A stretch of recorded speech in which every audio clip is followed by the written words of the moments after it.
இந்த 7 விஷயம் நீங்க கோல்டுல ட்ரேட் பண்ண போறீங்க அப்படின்னா கண்டிப்பா தெரிஞ்சிருக்கணும். அது என்ன அப்படிங்கறத பத்தி இந்த வீடியோல டீடைல்டா பார்க்கலாம். நீங்க நம்ம சேனலுக்கு புதுசா இருந்தீங்க அப்படின்னா சேனலை சப்ஸ்கிரைப் பண்ணி மறக்காம சப்போர்ட் பண்ணுங்க.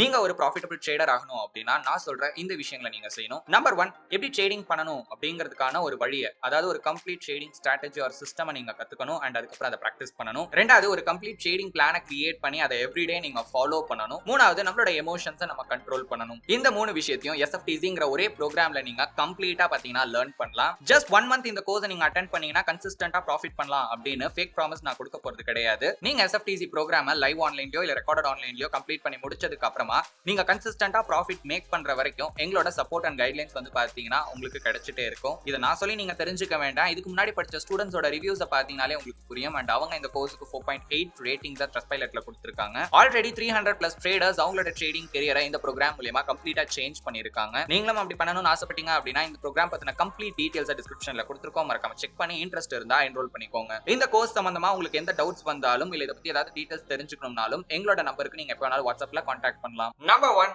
ஆக்சுவலி கோல்டு ட்ரேடிங் எப்படி ஒர்க் ஆகுது அப்படின்னு நம்ம தெரிஞ்சுக்கணும். பொதுவாகவே இருக்கிற எல்லா ப்ரீஷியஸ் மெட்டல்ல கோல்டு அப்படிங்கிறது மோஸ்ட் பீப்புளோட ஒரு ஃபேவரட்டான அசட். நம்ம ஊர்ல கூட பாத்தீங்கன்னா கோல்டுல இன்வெஸ்ட்மெண்ட் அப்படிங்கிறது மோஸ்ட் ஆஃப் த பீப்புள் பண்ணிக்கிட்டு இருக்காங்க. எப்படின்னு கேக்குறீங்களா? ரொம்ப சிம்பிள். நம்ம வாங்குற நகையே நம்ம கோல்டுல மணியை இன்வெஸ்ட் பண்றதா தான் அர்த்தம். அண்ட் அந்த விஷயத்த நம்ம ஊர்ல வந்து பாத்தீங்கன்னா ஜென்ரேஷன் டு ஜென்ரேஷன் இன்னைக்கு வரைக்கும் பாத்தீங்கன்னா நம்ம கண்டினியூஸா ஃபாலோ பண்ணிட்டு இருக்க ஒரு விஷயம். பட் ஆனா இன்னைக்கு இருக்கிற மாடர்ன் வேர்ல்டுல நம்ம கோல்டுல இன்வெஸ்ட் பண்ணணும்னா ஒரு ஜுவல்லா தான், அதாவது ஒரு நகையா தான் வாங்கணும் அப்படிங்கிற அவசியம் கிடையாது. கோல்டு காயினா வாங்கலாம், இல்ல டிஜிட்டல் கோல்டு அப்படின்னு நிறைய வந்துருச்சு. கோல்டு ETF அப்படின்னு ஏகப்பட்ட இன்ஸ்ட்ருமெண்ட் வந்து பாத்தீங்கன்னா இருக்கு. அண்ட் நம்மளோட ஸ்டாக் மார்க்கெட்ல கூட நம்ம கோல்டுல எலக்ட்ரானிக் ஃபார்மேட்ல, ஓகேங்களா, பிசிக்கலா இல்லாம எலக்ட்ரானிக் ஃபார்மேட்ல டிஜிட்டலா நம்மளால இன்வெஸ்ட் பண்ண முடியும். அண்ட் நிறைய பேருக்கு இப்ப அதுலயுமே இன்ட்ரெஸ்ட் வர ஆரம்பிச்சிருக்கு. இன்வெஸ்ட்மெண்ட் ஒரு பக்கம் இருந்தாலும் நிறைய பேர் கோல்டுல ட்ரேட் பண்றதுக்கும் வந்து பாத்தீங்கன்னா ரொம்பவே ஆர்வமா இருக்காங்க. அண்ட் அதுக்குமே இப்போ ஏகப்பட்ட இன்ஸ்ட்ருமெண்ட், ஏகப்பட்ட டெரிவேட்டிவ் கான்ட்ராக்ட்ஸ் வந்து பாத்தீங்கன்னா இருக்கு. அதுல ஒண்ணுதான் CFD. ஃபாரெக்ஸ்ல நம்ம கோல்டு CFDல தான் ட்ரேடிங்கே பண்றோம். அண்ட் அது எப்படி ஆக்சுவலி ஒர்க் ஆகுது அப்படிங்கறத நான் டீடைல்டா சொல்றேன். ஆக்சுவலி இந்த இடத்துல நம்ம கோல்ட டிஜிட்டலா வாங்கவும் கிடையாது, விற்கவும் கிடையாது. அதோட கான்ட்ராக்ட தான் வந்து பாத்தீங்கன்னா நம்ம வாங்குறோம், விற்கிறோம். அண்ட் இந்த CFDங்கிற இந்த கான்ட்ராக்ட் எப்படி ஒர்க் ஆகும்னா, ஆல்ரெடி நம்ம currency CFDs, contract for difference அப்படின்னு சொல்லுவோம். அது எப்படி ஒர்க் ஆச்சோ அதே மாதிரிதான் இதுவும் ஒர்க் ஆக போகுது. கரன்சி டெரிவேட்டிவ்ல 2 கரன்சியை, ஓகேங்களா, ஒரு கரன்சிக்கு இன்னொரு கரன்சியை எக்ஸ்சேஞ்ச் பண்ற மாதிரி அந்த கான்ட்ராக்ட்ஸ் இருக்கும். இந்த கோல்டு கான்ட்ராக்ட பொறுத்த வரைக்கும் கோல்டுக்கு, அதாவது ஒரு கமாடிட்டி கான்ட்ராக்ட்ஸ் அப்படின்னு சொல்லலாம். கமாடிட்டி CFDs இதை பொதுவா சொல்லுவாங்க. இதுல ஒரு கமாடிட்டிக்கு ஒரு கரன்சியை நம்ம எக்ஸ்சேஞ்ச் பண்ற மாதிரி இருக்கும். உதாரணத்துக்கு இப்ப XAU USD அப்படின்னா கோல்ட டாலருக்கு நம்ம எக்ஸ்சேஞ்ச் பண்றோம், இல்ல டாலருக்கு கோல்ட நம்ம எக்ஸ்சேஞ்ச் பண்ணிக்கிறோம். கரன்சியா இருந்துச்சு அப்படின்னா எவ்வளவு யூனிட்ஸ் அப்படிங்கறத பொறுத்து அதோட வேல்யூவா நம்ம வந்து அந்த எக்ஸ்சேஞ்ச் ரேட்டை வச்சு அதுல நம்ம ட்ரேட் பண்ணிட்டு இருக்கோம். இப்ப கோல்டு எடுத்துக்கிட்டீங்கன்னா இது ஒரு கமாடிட்டியா இருக்கிறதுனால ஒரு குறிப்பிட்ட வெயிட், ஓகேங்களா, அந்த வெயிட் கோல்டோட ரேட் எவ்வளோ அப்படிங்கறத வச்சுதான் இங்க நம்ம ட்ரேடிங்கே பண்ண போறோம். ரெண்டாவது நம்ம பார்க்க போறது கோல்டோட ரேட்டை பத்தி தான். சோ எவ்வளவு வெயிட் கோல்ட நம்ம ட்ரேட் பண்றோம் அப்படின்னு கேட்டீங்கன்னா யூஸ்வலா 1 அவுன்ஸோட ரேட்டுக்கு தான் நம்ம ட்ரேடிங்கே பண்ணுவோம். அதாவது 1 அவுன்ஸ் கோல்டோட ரேட் அமெரிக்கன் டாலர்ல எவ்வளவு இருக்கு அப்படிங்கிற அந்த ரேட்ல தான் நம்ம ஆக்சுவலி ட்ரேடிங்கே பண்ணுவோம். ஃபார் எக்ஸாம்பிள் இப்போ இந்த சார்ட்டை பாருங்க. இப்போ இந்த இடத்துல பாருங்க, இங்க நம்மளுக்கு கோல்டோட ரேட் வந்து டாலர்ஸ்ல கொடுத்துருப்பாங்க. இது எதோட வேல்யூ அப்படின்னா 1 அவுன்ஸ் கோல்டோட ரேட், சரிங்களா. சோ அந்த ரேட் சேஞ்ச் ஆகிறதுல தான் நம்ம ட்ரேடிங்கே இங்க பண்றோம். ஆக்சுவலி இந்த கோல்டு ட்ரேடிங் எப்படி ஒர்க் ஆகுது அப்படின்னு கேட்டீங்கன்னா, இப்போ நான் கோல்டோட ரேட் ஏறுது அப்படின்னு நான் எதிர்பார்க்கிறேன், சரிங்களா. சோ அதுக்கு 2 காரணம் இருக்கும். ஒன்னு, கோல்டோட டிமாண்ட் இன்க்ரீஸ் ஆகிறதுனால கோல்டோட ரேட் ஏறலாம். அப்படி இல்லைன்னா டாலரோட கரன்சி வேல்யூ குறைஞ்சது அப்படின்னாலும் இங்க கோல்டோட ரேட் ஏறும், சரிங்களா. சோ ஏதோ ஒண்ணுனால இப்ப கோல்டோட ரேட் ஏற போகுது அப்படின்னு நான் எதிர்பார்க்கிறேன். இப்ப வந்து பாத்தீங்கன்னா கோல்டோட ரேட் 1980 இருக்கு அப்ராக்சிமேட்டா. சோ இப்ப வந்து நான் ஒரு 2000 வரைக்கும் ரேட் போகும் அப்படின்னு எக்ஸ்பெக்ட் பண்ணி நான் என்ன பண்றேன்னா அந்த ரேட்ல நான் பை பண்றேன், சரிங்களா. இப்போ நான் எதிர்பார்த்த மாதிரியே அந்த ரேட் ஏறுச்சு அப்படின்னு வச்சுக்கோங்களேன். சோ இப்போ நான் வந்து ஒரு 1980க்கு வாங்கியிருக்கேன். 2000 வரும்போது செல் பண்ணேன் அப்படின்னு வச்சுக்கோங்களேன். அதோட டிஃபரன்ஸ் எனக்கு ப்ராஃபிட்டா வரும். புரியுதுங்களா. சோ CFD ட்ரேடிங்ல நீங்க வாங்குறப்ப என்ன ரேட் இருக்கு, விக்கிறப்ப என்ன ரேட் இருக்கு, இதோட டிஃபரன்ஸை நீங்க எக்ஸ்சேஞ்ச் பண்ணிக்கிறீங்க. அதே மாதிரிதான் நீங்க செல் பண்றீங்கனாலும் நீங்க செல் பண்ற டைம்ல என்ன ரேட்டுக்கு செல் பண்றீங்க அண்ட் அதை திரும்ப பைபேக் பண்ற டைம்ல என்ன ரேட்டுக்கு நீங்க அதை பைபேக் பண்றீங்க. இதோட டிஃபரன்ஸ் வந்து பாசிட்டிவா இருந்தா உங்களுக்கு அது ப்ராஃபிட்டா வரும். ஓகே, நெகட்டிவா இருந்தா அது லாஸா உங்க அக்கௌண்ட்ல இருந்து போகும். இப்ப இந்த இடத்துல நான் வந்து 1980 வாங்கிட்டேன். நான் எதிர்பார்த்த மாதிரி இப்போ ஒரு 2000ல நான் செல் பண்றேன்னு வச்சுக்கோங்களேன். சோ எனக்கு வந்து கிட்டத்தட்ட வந்து ஒரு $20 ப்ராஃபிட்டா எனக்கு வரும். ஏன்னா நான் வாங்கின விலையை விட விக்கிற விலை ரேட் ஜாஸ்தி. ஆனா நான் எதிர்பார்த்த மாதிரி இல்லாம அந்த ரேட் வந்து இறங்கிருச்சு அப்படின்னா, இப்போ உதாரணத்துக்கு ஒரு 1960 அந்த ரேட்டுக்கு வந்துருச்சுன்னா எனக்கு $20 வந்து பாத்தீங்கன்னா லாஸ். ஓகேங்களா? சோ என் அக்கௌண்ட்ல இருந்து $20 லாஸா வந்து பாத்தீங்கன்னா போயிடும். இப்படிதான் கோல்டு ட்ரேடிங் ஆக்சுவலி ஒர்க் ஆகுது. இப்ப இதுக்கு அப்படியே ஆப்போசிட்டா நம்ம செல் பண்றது. சரிங்களா? சோ ஹை பிரைஸுக்கு செல் பண்ணிட்டு ஒரு லோ பிரைஸுக்கு வந்து நீங்க பை பண்ணீங்கன்னா உங்களுக்கு ப்ராஃபிட் கிடைக்கும். இதே நீங்க வந்து ஒரு லோ பிரைஸுக்கு செல் பண்ணிட்டு திரும்ப ஹை பிரைஸுக்கு பை பேக் பண்றீங்கன்னா உங்களுக்கு லாஸ் ஆகும். நம்ம ஊர்ல எல்லாம் பொதுவா கோல்டோட ரேட் கேட்டோம் அப்படின்னா 1 கிராம் இவ்ளோ, 1 பவுண்ட் இவ்ளோ அப்படின்னு தான் சொல்லுவாங்க. இப்ப இந்த அவுன்ஸ் அப்படின்னா என்னன்னு கேட்டீங்கன்னா அதுவுமே வந்து பாத்தீங்கன்னா ஒரு வெயிட் பண்ற ஒரு அளவு தான். ஒரு அவுன்ஸ் அப்படிங்கிறது 28.3495 கிராமுக்கு ஈக்குவலன்ட். அதாவது கிட்டத்தட்ட அப்ராக்ஸா சொல்லணும்னா 28.35 கிராமுக்கு ஈக்குவல். ஓகேங்களா? அதாவது நான் என்ன சொல்ல வரேன்னா 28.35 கிராமோட கோல்டோட ரேட் தான் இங்க உங்களுக்கு டாலர்ல. ஓகேங்களா? நமக்கு பொதுவா ருபீஸ்ல வரும். பட் டாலர்ல 28.35 கிராமோட கோல்டு ரேட் என்ன அப்படிங்கிறது தான் உங்களுக்கு காட்டும். அந்த ரேட்ல தான் நீங்க ட்ரேடிங்கும் பண்றீங்க. நம்பர் 3, கோல்டோட வேல்யூ ஆக்சுவலி எப்படி சேஞ்ச் ஆகுது அப்படிங்கறத நீங்க தெரிஞ்சுக்கணும். ஆல்ரெடி நான் முன்னாடியே ஷார்ட்டா சொன்னேன். ஒன்னு கோல்டோட வேல்யூ சேஞ்ச் ஆகுறதுனால இந்த கான்ட்ராக்டோட வேல்யூ சேஞ்ச் ஆகலாம். அப்படி இல்லைன்னா அந்த கரன்சி அந்த கமாடிட்டிக்கு அகைன்ஸ்டா நம்ம எக்ஸ்சேஞ்ச் பண்ற கரன்சியோட வேல்யூ சேஞ்ச் ஆகுது அப்படின்னாலும் இந்த கான்ட்ராக்டோட வேல்யூ வந்து பாத்தீங்கன்னா சேஞ்ச் ஆக வாய்ப்பு இருக்கு. இது ஆக்சுவலி எப்படி ஒர்க் ஆகுது அப்படிங்கறத பத்தி இப்ப நான் சொல்றேன். இப்ப மெயினா கோல்டோட வேல்யூ சேஞ்ச் ஆகிறதுக்கு என்ன ரீசன் இருக்கும் அப்படின்னு பாத்தீங்கன்னா ஒன்னு கோல்டோட சப்ளை அண்ட் டிமாண்ட் சேஞ்ச் ஆகிறதுனால அதோட வேல்யூ சேஞ்ச் ஆகலாம். அப்படி இல்லைன்னா ஏதாவது குளோபலா ஏதாவது ஒரு பேனிக் சிச்சுவேஷன், ஒரு வாரோ இல்ல கோவிட் மாதிரி ஏதாவது ஒரு விஷயமோ நடந்தது அப்படின்னா அப்ப வந்து பாத்தீங்கன்னா கோல்டோட வேல்யூ பயங்கரமா சேஞ்ச் ஆகலாம். உதாரணத்துக்கு இப்ப கோல்டோட ரேட் ஏறுது, அதாவது கோல்டோட வேல்யூ இன்க்ரீஸ் ஆகுது அப்படின்னா ஆட்டோமேட்டிக்கா இந்த கான்ட்ராக்டோட ரேட்டும் வந்து பாத்தீங்கன்னா இன்க்ரீஸ் ஆகும். ஓகே, ரேட்டு ஏறும். இப்ப இதே கோல்டோட வேல்யூ குறையுது அப்படின்னா இந்த கான்ட்ராக்டோட வேல்யூவும் வந்து பாத்தீங்கன்னா கரஸ்பாண்டிங்கா குறையும். இப்ப நம்ம அப்படியே இந்த பக்கம் வரலாம். சோ இந்த கரன்சியோட வேல்யூ சேஞ்ச் ஆகுது அப்படின்னு கன்சிடர் பண்ணிக்கலாம். அதுக்கு என்ன ரீசன் இருக்கும்னு கேட்டீங்கன்னா இப்ப இங்க டாலர் இன்வால்வ் ஆகி இருக்கிறதுனால அமெரிக்காவோட எக்கனாமி சேஞ்ச் ஆகிறதுனால, ஓகே, அப்ப இருக்கிற எக்கனாமிக் சிச்சுவேஷனுக்கு தகுந்த மாதிரி அந்த கரன்சி, ஓகே, அந்த கண்ட்ரியோட கரன்சியோட வேல்யூங்கிறது சேஞ்ச் ஆகும். அப்படி ஒருவேளை அமெரிக்கன் டாலரோட வேல்யூ இன்க்ரீஸ் ஆகுது அப்படின்னா உடனே இந்த கான்ட்ராக்டோட வேல்யூ வந்து பாத்தீங்கன்னா குறையும். காரணம் என்னன்னா இப்போ எனக்கு டாலரோட வேல்யூ இன்க்ரீஸ் ஆகிடுச்சு. சோ இப்ப நான் கோல்ட வாங்குறதுக்கு நிறைய டாலர் ஸ்பெண்ட் பண்ண வேணாம், கம்மியான டாலரை ஸ்பெண்ட் பண்ணாலே போதும். உதாரணத்துக்கு இப்போ வந்து கோல்டோட ரேட் வந்து ஒரு $2000 இருக்கு அப்படின்னா டாலரோட வேல்யூ நல்லா சேஞ்ச் ஆகிருக்கு. அப்ப அந்த இடத்துல நான் என்ன பண்ணலாம்னா $1950 ஸ்பெண்ட் பண்ணாலே போதும். ஏன்னா இப்போ டாலரோட வேல்யூங்கிறது சேஞ்ச் ஆகும். அது எப்படி ப்ரோ, $1 $1 தானே, அது எப்படி சேஞ்ச் ஆகும்னு கேட்டீங்கன்னா டாலரோட வேல்யூ சேஞ்ச் ஆகிறது டாலர்ல தெரியாது, அதுக்கு அகைன்ஸ்டா இருக்கிற இன்னொரு கரன்சிலயோ இல்ல ஒரு கமாடிட்டில எல்லாம் பாத்தீங்கன்னா தெரியும். இப்ப ஏதோ ஒரு சிச்சுவேஷனால டாலரோட வேல்யூ ரொம்பவே வீக் ஆகிடுச்சு அப்படின்னா அப்படியே அதுக்கு ஆப்போசிட் நான் நார்மலா எவ்வளவு டாலர் யூஸ் பண்ணணுமோ அதை விட ஜாஸ்தியான டாலர் ஸ்பெண்ட் பண்ற மாதிரி இருக்கும். உதாரணத்துக்கு இப்ப இதே ரேட்டே எடுத்துக்கோ, $2000 இருக்கு அப்படின்னா நான் $2050 ஸ்பெண்ட் பண்ணணும். ஏன்னா கோல்டுல எந்த சேஞ்சும் இல்ல, கோல்டோட வேல்யூ அப்படியே தான் இருக்கு. பட் அதுக்கு அகைன்ஸ்டா அதுக்கு ஆப்போசிட்டா நான் எக்ஸ்சேஞ்ச் பண்ற கரன்சியோட வேல்யூ இப்ப குறைஞ்சிருச்சு ஏதோ ஒரு காரணத்தினால. மெயினா அந்த கண்ட்ரியில இருக்கிற ஒரு எக்கனாமிக் சிச்சுவேஷனால சொல்லலாம். என்னவா இருக்கலாம்னா ஒன்னு அவங்க இன்ட்ரெஸ்ட் ரேட்டை சேஞ்ச் பண்ணிருக்கலாம், இல்ல இன்ஃபிளேஷன் டேட்டா ரிலீஸ் ஆகிருக்கும், ஜிடிபி, ரீட்டைல் சேல்ஸ் அப்படின்னு ஏகப்பட்ட விஷயங்கள் இருக்கு. ஓகே, அதுல ஏதோ ஒரு காரணத்தினால இப்ப வீக் ஆகிடுச்சு அப்படின்னா உடனே இந்த கான்ட்ராக்டோட வேல்யூ ஏறும். லாஸ்ட் அண்ட் ஃபைனலி ஷார்ட்டா ஒரு தடவை நான் ரிப்பீட் பண்ணிடுறேன். இப்ப டாலரோட வேல்யூ இன்க்ரீஸ் ஆச்சுன்னா கான்ட்ராக்டோட வேல்யூ டிக்ரீஸ் ஆகிடும். இதே உங்களுக்கு டாலரோட வேல்யூ டிக்ரீஸ் ஆகுது அப்படின்னா அகைன் இந்த கான்ட்ராக்டோட வேல்யூ இன்க்ரீஸ் ஆகிரும். இப்படிதான் இந்த கான்ட்ராக்டோட ரேட் வந்து பாத்தீங்கன்னா சேஞ்ச் ஆகும். நம்பர் 4, கோல்டோட கான்ட்ராக்ட் சைஸ். கோல்டு சிஎஃப்டிங்கிறது அதுவும் ஒரு விதமான ஒரு டெரிவேட்டிவ் கான்ட்ராக்ட் அப்படிங்கிறதுனால இதையுமே நம்ம லாட் சைஸ் பேஸ் பண்ணி தான் ட்ரேட் பண்றோம். பொதுவா இப்ப நம்ம சிஎஃப்டி மார்க்கெட்ல ஒரு லாட் சைஸ் அப்படின்னா கரன்சி பேர்ல 1 lakh யூனிட் அப்படிங்கிறது ஒரு லாட்.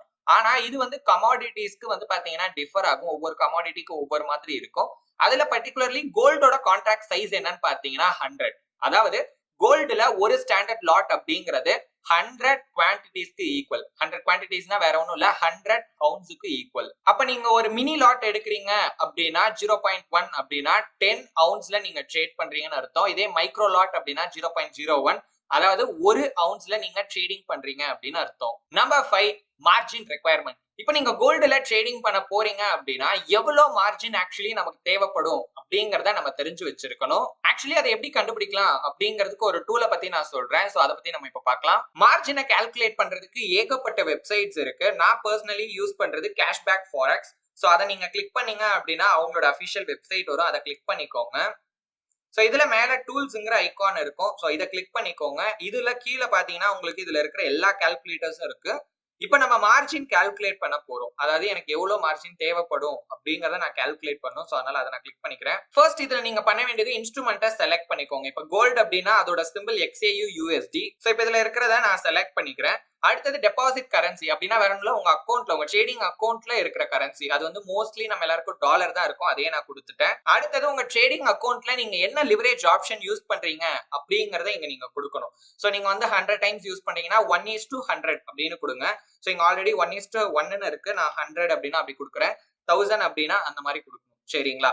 சோ என்னோட ட்ரேடிங் அக்கௌண்ட்ல நான் 100 டைம்ஸ் லிவரேஜ் யூஸ் பண்றேன் அப்படின்னு கன்சிடர் பண்ணிக்கிறேன். சோ கோல்டோட இப்போதைக்கு இருக்கிற ரேட் அப்ராக்ஸா இதுல காட்டும். சரிங்களா? மேபி இந்த வேல்யூ சின்னதா வந்து சேஞ்ச் ஆகலாம். ஓகேங்களா? ஏன்னா நீங்க ட்ரேட் பண்ணும்போது அங்க இருக்கிற கரண்ட் மார்க்கெட் பிரைஸுக்கு தான் வந்து பாத்தீங்கன்னா ட்ரேடே எடுப்பீங்க. சரிங்களா? சோ இதுலயுமே வந்து உங்களுக்கு மோஸ்ட்லி அப்ப மார்க்கெட்ல இருக்கிற ரேட் தான் வந்து மோஸ்ட்லி காட்டும். சரிங்களா? ஒரு சின்ன வேல்யூ சேஞ்ச் ஆக வாய்ப்பு இருக்கு. சோ இப்போ நான் எவ்வளவு யூனிட்ஸ்ல ட்ரேட் பண்றேன். இந்த இடத்துல லாட் சைஸ் கொடுக்க கூடாது. யூனிட்ஸ்ல கொடுக்கணும். அப்படின்னா இப்ப நீங்க ஒரு ஸ்டாண்டர்ட் லாட் ட்ரேட் பண்றீங்கன்னா 100 யூனிட்ஸ்னு கொடுக்கணும். 2 ஸ்டாண்டர்ட் லாட்னா 200 அப்படின்னு கொடுக்கணும். இதே 0.1 லாட் சைஸ் ட்ரேட் பண்றீங்கன்னா 10 யூனிட்ஸ் அப்படின்னு அர்த்தம்.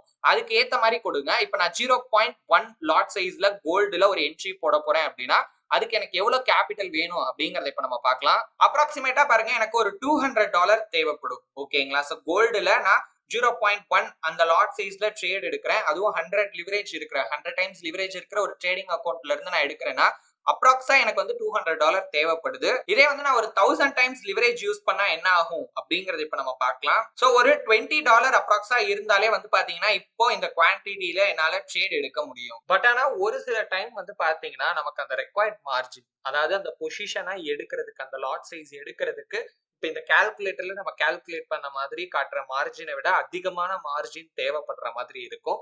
அதுக்கான ரீசன் என்ன அப்படிங்கறத இப்ப நான் கொஞ்சம் டீடைல்டா சொல்றேன். சோ அதை நான் எக்ஸ்பிளைன் பண்றதுக்காக அந்த டிஃபரன்ஸை காட்டுறதுக்காக 2 டெமோ அக்கௌண்ட் எடுத்திருக்கேன். ஒன்னு மெட்டா ட்ரேடர்ல ஓபன் பண்ணது, இன்னொன்னு வந்து பாத்தீங்கன்னா நான் யூஸ் பண்ற ஃபாரெக்ஸ் புரோக்கர்ல ஓபன் பண்ண ஒரு டெமோ அக்கௌண்ட்டை எடுத்திருக்கேன். முதல்ல இப்ப மெட்டா ட்ரேடர்ல நான் ஒரு என்ட்ரி சும்மா ஒரு எக்ஸாம்பிள் பர்பஸ்க்காக நான் உங்களுக்கு பிளேஸ் பண்ணி காட்டுறேன்.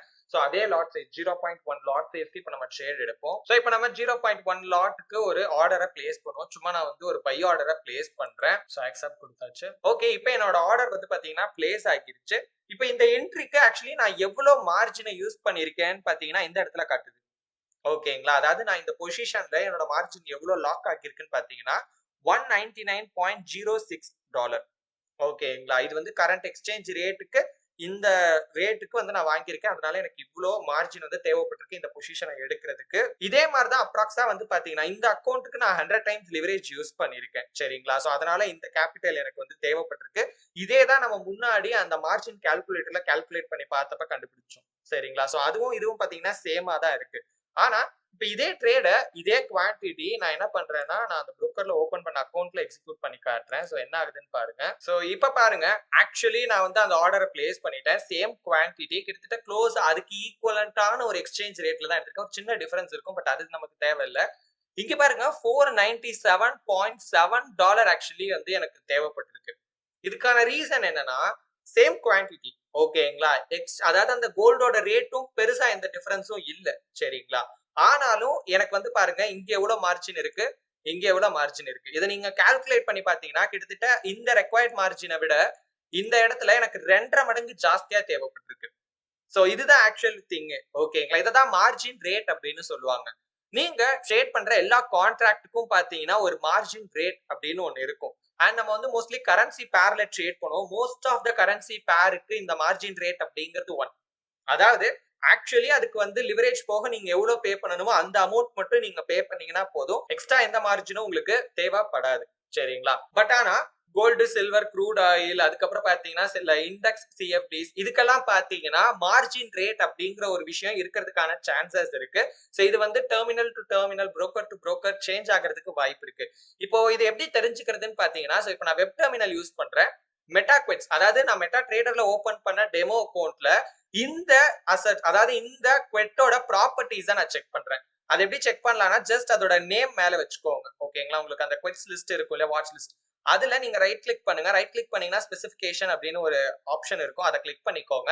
இதுல அந்த அசெட் பத்தின, இந்த கான்ட்ராக்ட் பத்தின மொத்த டீடைல்ஸையும் கொடுத்திருப்பாங்க. சோ இதுல இதோட கான்ட்ராக்ட் சைஸ், அந்த பாயிண்ட்க்கு அப்புறம் எத்தனை டிஜிட்ஸ் இருக்கும், சோ இதுல இருக்கிற மற்ற விஷயங்கள் எல்லாத்தையுமே நீங்க பாத்துக்கலாம். இதுல பாருங்க, இந்த இடத்துல மார்ஜின் ரேட் அப்படின்னு ஒரு விஷயம் கொடுத்திருக்காங்க. ஓகே, ஃபாரெக்ஸ் மார்க்கெட்ல நமக்கு எல்லா ஆர்டருமே வந்து பாத்தீங்கன்னா கரண்ட் மார்க்கெட் பிரைஸ்ல தான் எக்ஸிக்யூட் ஆகும். நீங்க limit order, stop order place பண்றீங்கனாலும் அது அந்த கரண்ட் மார்க்கெட் பிரைஸ் கிட்ட வரும்போது தான் ஆர்டர் எக்ஸிக்யூட் ஆகும். சோ அதுல உங்களுக்கு மார்ஜின் இனிஷியலா வந்து ஒன் டைம், ஆக்சுவல் மார்ஜின் எவ்வளவோ அது மட்டும் இருந்தா போதும் இந்த கோல்டு கான்ட்ராக்டுக்கு. இப்ப இதே மாதிரிதான் ஒரு கரன்சி பேருக்கு இருக்கு. எக்ஸாம்பிளுக்கு யூரோ யூஎஸ்டி நம்ம பார்க்கலாம். யூரோ யூஎஸ்டிக்கும் அதே மார்ஜின் தான். ஓகே, அதனால இதை நீங்க மார்ஜின் கால்குலேட்டர்ல கால்குலேட் பண்ணி நீங்க ஈஸியா வந்து போட்டுடலாம். ஓகே, ஆனா இதே நான் புரோக்கர்ல ஓபன் பண்ண அக்கௌண்ட்ல பாருங்க, இங்கேயும் ஃபர்ஸ்ட் நம்ம அந்த கரன்சி பேர் அதோட செக் பண்ணிடலாம். அதுவும் பாத்தீங்கன்னா இந்த இடத்துல மார்ஜின் ரேட் 1 தான். சோ அப்ப எக்ஸ்ட்ராவா எந்த மார்ஜினும் நம்ம பே பண்ண வேணாம். ஆனா கோல்டோட ப்ராப்பர்ட்டிஸை நம்ம இதை செக் பண்ணி பார்ப்போம். இப்போ கோல்டோட ஸ்பெசிபிகேஷன் ஓபன் பண்றேன் பாருங்க. பட் ஆனா இதுக்கு மார்ஜின் நமக்கு எவ்வளவுனா 2.5 டைம்ஸ் தேவை. அதாவது நம்மளோட ரெக்கார்ட் மார்ஜினை விட 2.5 மடங்கு மார்ஜின் இருந்தாதான் நம்மளால இந்த பொசிஷனை ஓபன் பண்ண முடியும் அப்படின்னு அர்த்தம். ஓகே, இது கோல்டுக்கு ஒரு மாதிரி இருக்கும், சில்வருக்கு ஒரு மாதிரி, இதே மாதிரி இண்டெக்ஸ் ஃபியூச்சர்ஸ்க்கு ஒரு மாதிரி இருக்கும். சோ நீங்க எந்த அசெட்ல ட்ரேட் பண்றீங்களோ அதோட ப்ராப்பர்ட்டிஸ்ல ஒரு தடவை இந்த மார்ஜின் ரேட்டை நீங்க செக் பண்ணிக்கணும். 1ன்னு இருந்தா எந்த பிரச்சனையும் இல்ல, மார்ஜின் கால்குலேட்டர் வச்சு நீங்க ஈஸியா கால்குலேட் பண்ணிடலாம். சோ அப்படி இல்லைன்னா நீங்க கால்குலேட் பண்ணிட்டு இப்ப அதுக்கு மார்ஜின் ரேட் இருக்கு அப்படின்னா, இப்ப இந்த இடத்துல இருக்கு 2.5 டைம்ஸ். ஓகே, நீங்க கண்டுபிடிச்ச வேல்யூல 2.5 மல்டிப்ளிகேட் பண்ணீங்கன்னா, ஃபார் எக்ஸாம்பிள் இப்ப நம்ம மெட்டா ட்ரேடர்ல எடுத்த பொசிஷனுக்கு ஆக்சுவலி எவ்வளவு மார்ஜின் யூஸ் ஆகிருக்கு, எவ்வளவு மார்ஜின் நம்ம ஸ்பெண்ட் பண்ணிருக்கோம்னா 199.06. சரிங்களா? இப்போ இந்த வேல்யூவோட நம்ம 2.5 டைம்ஸ் மல்டிப்ளிகேட் பண்ணி பார்க்கலாம். சோ அப்ராக்ஸா எவ்வளவு வருது பாருங்க, 497.65. ஓகே, சோ இந்த இடத்துல எவ்வளவு யூஸ் ஆகிருக்கு, கிட்டத்தட்ட ஈக்குவலா ஒரு 5 சென்ட்ஸ் அதிகமா இருக்கு. ஏன்னா நம்ம அங்க எடுத்த எக்ஸ்சேஞ்ச் ரேட் வேற. சரிங்களா? சோ இந்த இடத்துல நம்ம இந்த பிரைஸ்ல வந்து பாத்தீங்கன்னா பை பண்ணிருக்கோம், அங்க நம்ம பை பண்ண பிரைஸ் அப்படிங்கிறது வேற. சோ அந்த சேஞ்சஸ்னால இந்த வேல்யூ ஸ்லைட்டா வந்து சேஞ்ச் ஆகி காட்டுது. பட் விஷயம் என்னன்னா, அந்த 2.5 மடங்கு மார்ஜின் ரேட் அப்படிங்கிறது ஆக்சுவலி இப்படிதான் ஒர்க் ஆகுது. சோ இதை நீங்க மறக்காம தெரிஞ்சுக்கணும். அண்ட் இது வந்து பர்டிகுலர்லி நீங்க கமாடிட்டி டெரிவேட்டிவ்ஸ் ஆர் வந்து நீங்க இண்டெக்ஸ் டெரிவேட்டிவ்ஸ்ல ட்ரேட் பண்றீங்கன்னா இந்த விஷயத்த நீங்க எப்பவுமே ஞாபகம் வச்சுக்கணும். ஒருவேளை நீங்க மெட்டா ட்ரேடரா உங்களோட மொபைல்ல யூஸ் பண்றீங்க அப்படின்னா, சோ நீங்க ஃபர்ஸ்ட் மெட்டா ட்ரேடருக்குள்ள போயிருங்க. உங்களோட வாட்ச் லிஸ்ட் இருக்கும் இல்லையா, சோ அதுல கோல்டு பேர் வச்சிருப்பீங்க இல்லையா, சோ அந்த நேம் மேல லாங் பிரஸ் பண்ணுங்க. சோ இந்த ஆப்ஷன் ஓபன் ஆகும். அதுல ப்ராப்பர்ட்டிஸ் அப்படின்னு ஒண்ணு இருக்கும், அதை கிளிக் பண்ணுங்க. அதுல கீழே ஸ்க்ரால் பண்ணீங்க அப்படின்னா உங்களுக்கு இப்ப நான் இங்க வெப்சைட்ல காட்டுறது, அதாவது அதோட டெர்மினல்ல காட்டின எல்லா டீடைல்ஸுமே உங்களுக்கு உங்களோட மொபைல்லயும் பாத்தீங்கன்னா வரும். சோ இதுல கூட பாருங்க 2.5 டைம்ஸ் காட்டுது. ஏன்னா இதுலயுமே அந்த டெமோ அக்கௌண்ட் வந்து சோ என்னோட புரோக்கர்ல இருந்து ஓபன் பண்ண டெமோ அக்கௌண்ட் தான் உங்களுக்கு நான் காட்டிட்டு இருக்கேன். ஏன் டெமோ அக்கௌண்ட் காட்டுறேன்னா, மோஸ்ட் ஆஃப் த புரோக்கர்ஸ் அவங்களோட, அதாவது ரியல் அக்கௌண்ட்ல அந்த ப்ராப்பர்ட்டிஸ் எப்படி இருக்குமோ அந்த அசெட்க்கு, அதாவது அந்த கான்ட்ராக்டுக்கு, சரிங்களா, அதே ப்ராப்பர்ட்டிஸ் தான் சிமிலரா உங்களுக்கு டெமோ ட்ரேடிங்கும் ப்ரொவைட் பண்ணுவாங்க. மேபி இந்த ஸ்ப்ரெட் மட்டும் சேஞ்ச் ஆகும், மற்றபடி ப்ராப்பர்ட்டிஸ், அந்த கான்ட்ராக்டோட ப்ராப்பர்ட்டிஸ் அப்படிங்கிறது டெமோ அக்கௌண்ட்டுக்கும் ரியல் அக்கௌண்ட்டுக்கும் மோஸ்ட்லி சிமிலரா தான் இருக்கும், அதாவது சேமா தான் இருக்கும். சோ இதன் மூலமா நீங்க தெரிஞ்சுக்கலாம். நம்பர் 6, கோல்டோட பிப் வேல்யூ. இந்த பிப் வேல்யூ அப்படிங்கிறது ரொம்ப ரொம்ப இம்பார்ட்டன்ட். ஏன்னா அதை பேஸ் பண்ணி தான் நமக்கு எவ்வளவு ப்ராஃபிட் லாஸ் வரும் அப்படிங்கறத அப்ராக்சிமேட்டா நம்ம எஸ்டிமேட் பண்ணலாம். சரிங்களா? எவ்வளவு லாஸ் வரும், எவ்வளவு ப்ராஃபிட் வருங்கிறத நம்ம முன்கூட்டியே தெரிஞ்சுக்க முடியும். அதுக்கு முதல்ல நமக்கு கோல்டுல இந்த பிப்ஸ் டிஃபரன்ஸை எப்படி கண்டுபிடிக்கணும் அப்படிங்கறத தெரிஞ்சிருக்கணும். இப்போ இந்த இடத்துல பாருங்க, கோல்டோட ஸ்பாட் ரேட் என்ன அப்படின்னு கொடுத்திருக்காங்க. இதுலயுமே பிப் டிஃபரன்ஸா நம்ம எப்படி கால்குலேட் பண்ணுவோம்னா, ஜாப்பனீஸ் என் பேர்ல எப்படி நம்ம பண்ணுவோமோ அதே மாதிரிதான். என்ன ஒரு வித்தியாசம், ஜாப்பனீஸ் எண்ணுல டெசிபல் பாயிண்ட்க்கு அப்புறம் வந்து உங்களுக்கு 3 டிஜிட்ஸ் இருக்கும், ஆனா கோல்டுல 2 டிஜிட் தான் இருக்கும். சரிங்களா? காரணம் என்னன்னா, கோல்டு கான்ட்ராக்ட்ல மோஸ்ட்லி நமக்கு பிப்பெட்ஸ் இருக்காது. பட் ஆனா ஒரு சில சர்வர்ஸ்ல, ஒரு சில ட்ரேடிங் டெர்மினல்ல உங்களுக்கு என்ன ஆகும்னு பாத்தீங்கன்னா, பாயிண்ட்க்கு அப்புறம் 3 டிஜிட்ஸ் இருக்கிற மாதிரி வந்து பாத்தீங்கன்னா காட்டும் கோல்டு பேர்லயே. சோ அப்படி இருந்துச்சுன்னா நீங்க ஜாப்பனீஸ் என் பேர்ல எப்படி வந்து இந்த பிப்ஸ் டிஃபரன்ஸை கால்குலேட் பண்ணுவீங்களோ அதே மாதிரி நீங்க பண்ணிக்கலாம். அண்ட் இத பத்தி நம்மளோட பேசிக்ஸ் ஆஃப் ஃபாரெக்ஸ் மார்க்கெட்ல நம்ம டீடைல்டா பார்த்திருக்கோம். அண்ட் நம்மளோட ஒயிட் போர்ட் சீரிஸ்லயும் இத பத்தி நம்ம நிறைய விஷயங்களை பார்த்திருக்கோம். ஆனா மோஸ்ட்லி வந்து பாத்தீங்கன்னா 2 டிஜிட்ஸ் இருக்கிறதுக்கு தான் வாய்ப்பு இருக்கு. சரிங்களா? சோ இந்த இடத்துல பிப்பட்டே இருக்காது. லாஸ்ட் டிஜிட், ஓகேங்களா? குழப்பமே வேண்டாம். லாஸ்ட் டிஜிட்ஸ நீங்க பிப் அப்படின்னு வச்சுக்கோங்க. சரிங்களா? லாஸ்ட் இந்த டிஜிட்ஸ்ல ஒரு வேல்யூ சேஞ்ச் ஆகுதுன்னா ஒரு பிப் சேஞ்ச் ஆகுது அப்படின்னு அர்த்தம். சரிங்களா? இப்போ இந்த இடத்துல பாருங்க 1999.94 இருக்கு. இப்ப 90 ஆகிடுச்சு. 4 பிப் இறங்கி இருக்கு. இப்போ 4 பிப் ஏறி இருக்கு அப்படின்னு நம்ம அர்த்தம். சரிங்களா? லாஸ்ட்ல ஒரு வேல்யூ சேஞ்ச் ஆகுதுன்னா அது ஒரு பிப் அப்படின்னு அர்த்தம். இப்ப நம்ம ஒரு பிப்போட வேல்யூ எவ்வளவு டாலர் அப்படிங்கறத எப்படி கால்குலேட் பண்ணலாம்னு பார்க்கலாம். சோ இதுக்கான டூல்மே நமக்கு கேஷ்பேக் ஃபாரெக்ஸ்லயே இருக்கு. சரிங்களா? சோ பிப் கால்குலேட்டர் அப்படின்னு ஒரு ஆப்ஷன் இருக்கும். அதை கிளிக் பண்ணிக்கோங்க. சோ இதுல எத்தனை பிப்போட வேல்யூ நீங்க தெரிஞ்சுக்கணுமோ, ஓகேங்களா? சோ இப்போதைக்கு ஒரு எக்ஸாம்பிள் பர்பஸ்க்காக நான் ஒரு பிப் எடுத்துக்கிறேன். அதே ட்ரேடட் யூனிட்ஸ், ஓகேங்களா? 10 யூனிட்ஸ் அப்படின்னா 0.1 லாட் சைஸ்ல நான் ட்ரேட் எடுத்திருக்கேன்னு அர்த்தம். US dollar. சோ கோல்டுல பிப் அப்படிங்கிறது 0.01 அந்த டிஜிட் தான். அதுல ஒரு டிஜிட் சேஞ்ச் ஆகுது அப்படின்னா அதுதான் ஒரு பிப் அப்படின்னு அர்த்தம். அதான் பிப்போட சைஸ்ன்னு சொல்லுவாங்க. Instrument gold. சோ இப்போ இதை நான் கால்குலேட் பண்றேன். சோ எவ்வளவு டாலருக்கு இது ஈக்குவல்னா 0.1 டாலர். இந்த லாட் சைஸ்ல எனக்கு ஒரு பிப் சேஞ்ச் ஆகுதுன்னா அந்த ஒரு பிப்போட வேல்யூ எவ்வளவுனா 0.1 டாலருக்கு ஈக்குவல்.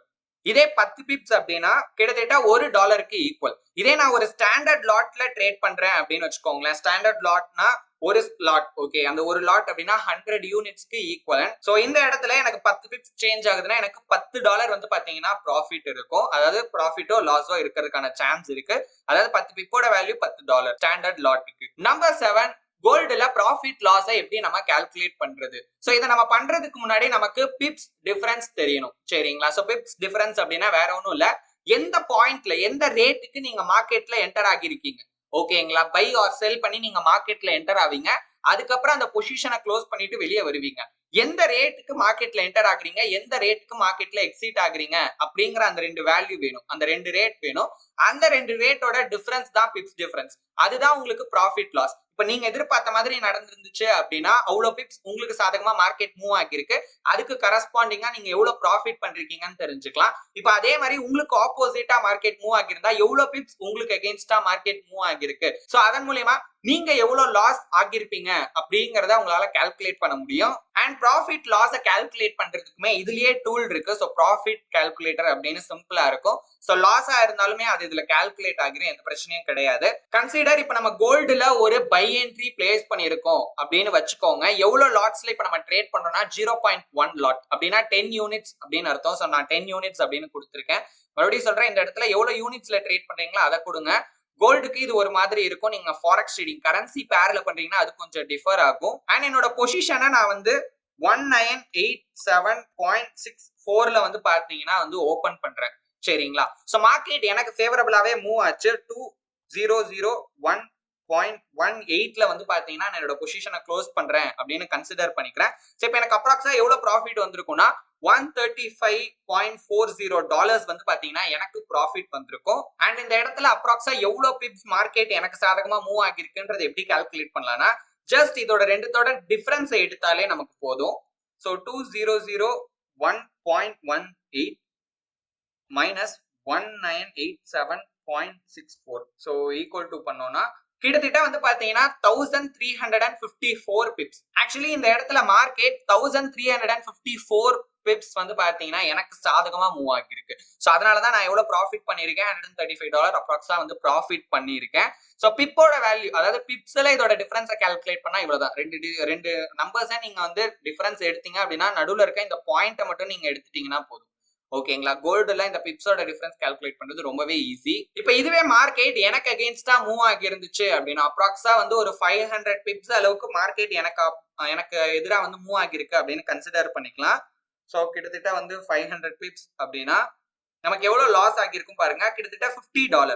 ஓகேங்களா? ப்ராஃபிட் லாஸ் அப்படிங்கிறது எவ்வளவு பிப்ஸ் மார்க்கெட் உங்களுக்கு சாதகமாவோ இல்ல உங்களுக்கு அகைன்ஸ்டாவோ மூவ் ஆகுது, பிளஸ் நீங்க எவ்வளவு வந்து லாட் சைஸ்ல ட்ரேட் எடுக்கிறீங்க, இந்த 2 விஷயத்தை பொறுத்து தான் இருக்கு. சோ அதனால எப்பவுமே லாட் சைஸை நீங்க எவ்வளவு ரிஸ்க் எடுக்கிறீங்க அதை பொறுத்து ஃபர்ஸ்ட் ஃபிக்ஸ் பண்ணுங்க. அண்ட் அந்த என்ட்ரிக்கு எப்பவுமே ப்ராப்பரான ஸ்டாப் லாஸை யூஸ் பண்ணுங்க. சோ இதெல்லாம் பண்றதன் மூலமா, ஏன்னா கோல்டு வந்து நார்மலா கரன்சி பேரோட ரொம்பவே வாலட்டைலான ஒரு அசெட் அண்ட் ரொம்ப ஃபேமஸான ஒரு அசெட் அப்படிங்கறதுனால மோஸ்ட் ஆஃப் த பீப்புள் அதுல ட்ரேட் பண்ணணும்னு ஆர்வமா இருப்பாங்க. சோ அதனால அதுல ப்ராஃபிட் லாஸ் அப்படிங்கிறது கொஞ்சம் பெருசாவே இருக்கும். அண்ட் அது மட்டும் இல்லாம இதுல கான்ட்ராக்டோட இதை பாருங்க, கரன்சி பேரலா minimum changes, minimum exchange rate எவ்வளவு சேஞ்ச் ஆகும்னா ஒரு பிப்பட்.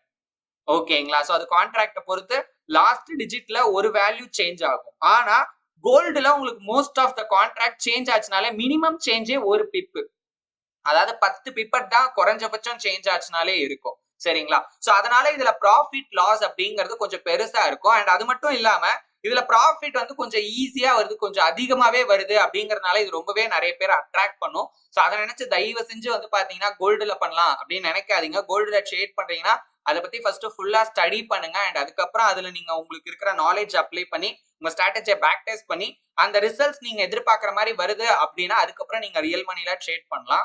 இந்த வீடியோ உங்களுக்கு யூஸ்ஃபுல்லா இருந்துச்சு அப்படின்னா இந்த வீடியோக்கு ஒரு லைக் பண்ணுங்க. அண்ட் இந்த வீடியோ எப்படி இருந்துச்சுங்கிறத பத்தி கீழே கமெண்ட்ஸ்ல சொல்லுங்க. வேற ஏதாவது டாபிக் பத்தி நாங்க பேசணும்னு நினைச்சீங்க அப்படின்னா அதை பத்தி கீழே கமெண்ட்ஸ்ல சொல்லுங்க.